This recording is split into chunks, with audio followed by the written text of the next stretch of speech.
देवेंद्र जी, आप लोगों ने आज फिर से एक बार प्रेस वार्ता बुलाया है। कल जो घेराव करने का था, क्या है आगे का प्लान? जी, आज तमाम मीडिया बंधु के माध्यम से राज्य के सभी छात्रों को अत्यंत दुख के साथ सूचित करना पड़ रहा है कि झारखंड राज्य के आदरणीय टाइगर जगन्नाथ महतो जी का निधन हुआ। वह राज्य का महज एक नेता और मंत्री नहीं थे, बल्कि इस राज्य के एक सच्चे वीर सपूत, इस माटी के, इस धरती के हमेशा हक अधिकार के लिए बात करने वाला अंतिम सांस तक एक बेटा थे। इसके निधन से हम लोग बहुत मर्माहत हैं, आहत हैं, दुखित हैं, पीड़ित हैं। और इसके निधन से जो इस राज्य को क्षति हुई है वह अपूरणीय क्षति है।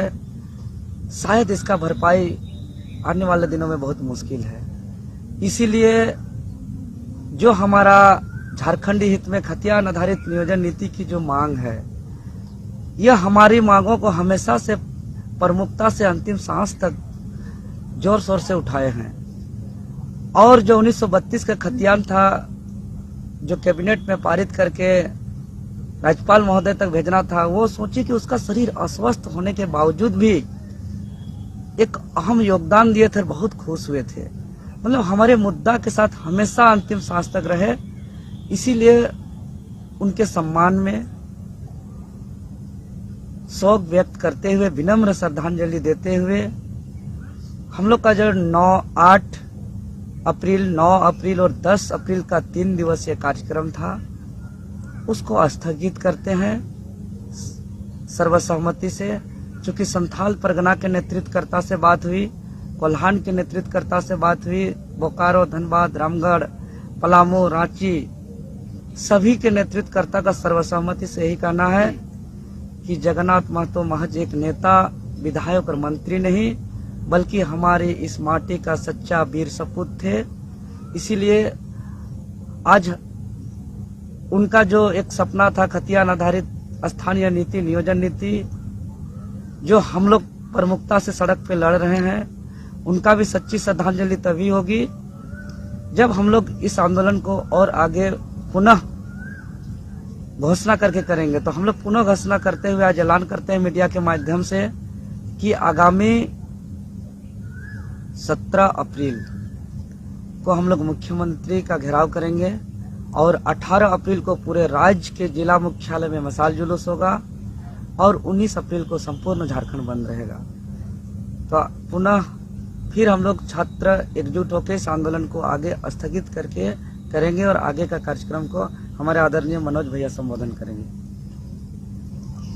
सबसे पहले आप लोगों मीडिया के माध्यम से तमाम झारखंड वासियों को यह सूचित कर रहे हैं कि जो माननीय टाइगर महोदय नहीं रहे हमारे बीच में, उसके लिए हम लोग उनको श्रद्धांजलि अर्पित करते हैं। और साथ ही साथ हम लोग जो मुख्यमंत्री आवास का घेराव जो 8 तारीख का प्रायोजित था, उसको हम लोग स्थगित करते हैं। क्योंकि इतनी बड़ी क्षति के बाद भी अगर यदि हम लोग झारखंड के बारे में नहीं सोचेंगे और जो झारखंड के बारे में सोच रहे हैं उनके प्रति अगर श्रद्धांजलि नहीं अर्पित करते हैं, तो कहीं ना कहीं ये जो है उनके प्रति हम लोगों का जो है आभार प्रकट करते हुए हम लोग जो मुख्यमंत्री आवास का घेराव रखे थे 8 तारीख को, यानी 8 अप्रैल को, उसको हम लोग स्थगित करते हैं। 10 अप्रैल को जो पूरे झारखंड बंद का था, उसको भी स्थगित करते हैं। साथ ही साथ हम लोग यह घोषणा करते हैं कि हम लोग लड़ाई बंद नहीं किए हैं,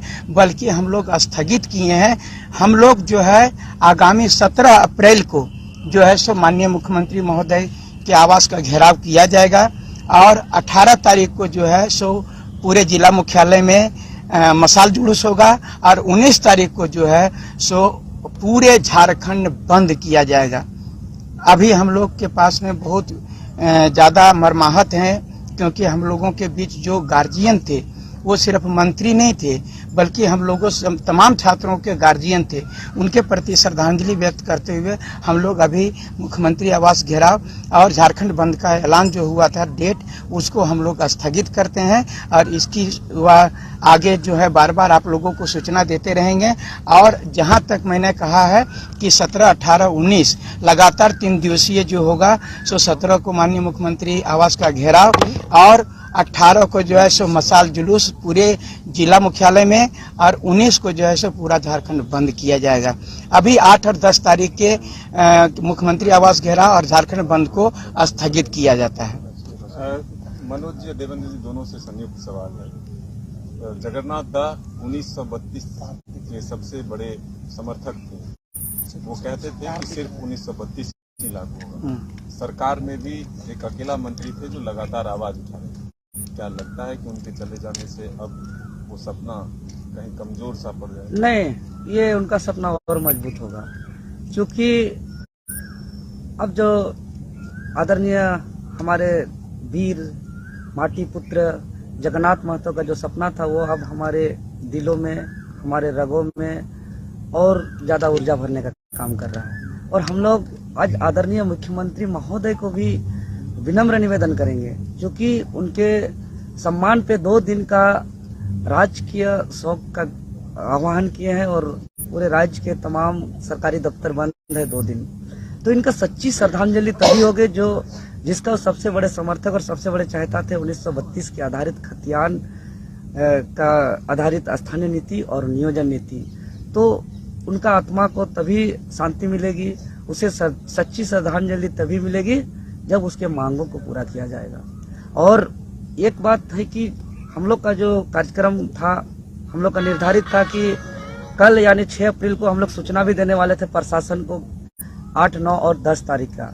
जो राष्ट्रीय शोक के कारण पूरे सरकारी दफ्तर बंद होने के कारण हम लोग नहीं दे पाए। तो हम लोग चूंकि संविधान को भी मानते हैं, कानून को भी मानते हैं, तो 8 और 9 और 10 का कार्यक्रम को हम लोग प्रशासन को भी सूचना नहीं कर पाए हैं। तो बिना परमिशन का पूरे छात्रों का बुलाकर कार्यक्रम करना भी एक गैर कानूनी होगा। इसीलिए कानूनन तौर पे भी हम लोग 8 और 9 और 10 का कार्यक्रम को स्थगित करते हुए हम लोग 17, 18, 19 का कार्यक्रम निर्धारित किए। देखिए, आना जाना तो लगा हुआ रहता है।